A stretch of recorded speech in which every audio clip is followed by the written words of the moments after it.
Of questions asked, no doubt, about the former royal known as Prince Harry, seemingly by a lot of people who feel it's a double-edged sword, in fact, because I don't know about you, I kind of feel that literally I understand the reasons behind this particular latest problem that the former royal known as Prince Harry, the Duke of Sussex, has. As we know, earlier this week he dashed over in big dramatic form, very sort of Sunset Boulevard, sweeping in, no doubt, thinking he's going to be saving the day, quickly visiting his father, His Majesty the King, after that terrible diagnosis.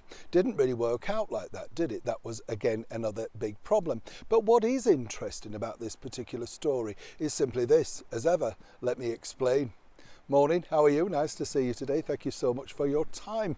And as I say, literally, thank you so much for all the brand new subscribers. It does mean a lot. You know, we've been a friends group now, community, chums, for a long time, you know, and it's lovely finding out all sorts of things about certain people, particularly people who've emigrated away from the United Kingdom and said, I used to live there, or I went there. It's lovely knowing those stories, because I'd love to know, like, well, what do you do now and what made you emigrate and things like that, you know, because it's always fascinating other people's stories, isn't it? Or is that just the nosiness of me? I love finding, you just love, you know, I always say, where are you from? You know, and they say, you think, oh yeah, I've been there, you know, what are you doing there? You know, it's just nature, isn't it? We all love to know other things, don't we? It's why we enjoy this channel, apparently, so much. Back as ever to your royal story of the day. Interesting this really, isn't it? Because, you know, that phrase, you can't do right for doing wrong, you know, the sort of thing. We've all had it, haven't we, with families? You know, you say the wrong thing, you do the wrong thing, you talk to the wrong relative, all that sort of stuff. And as I pointed out, you know, himself, Prince Harry, dashed over here, did, some people might say, the right thing, some people saw it as exploitation.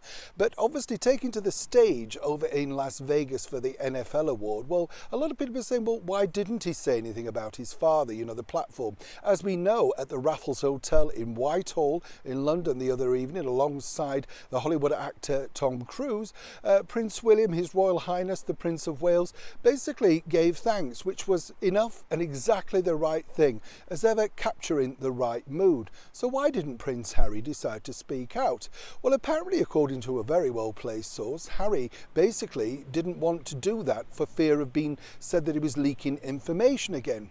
Stupid in itself, isn't it? Because you're not leaking information, you could just thank people for their concern around the world. Something that would be very nice to hear, no doubt, for His Majesty the King. But nothing.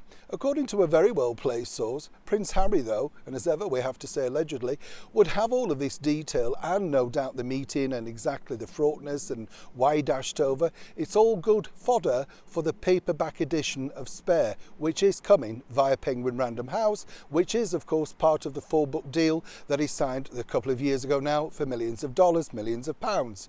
Now, of course, you know, it's his prerogative, it's his story, he can say what he wants, but publicly sometimes it is kind of nice to just acknowledge the problems that are going on within your family. Again, I thought the Queen Camilla, did an excellent job of thanking people on a recent visit to Salisbury Cathedral. I think, you know, wonderful. That's what the public need to hear.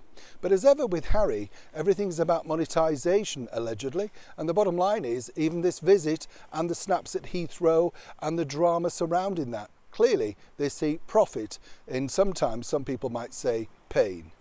Neil Sean in the very heart of London.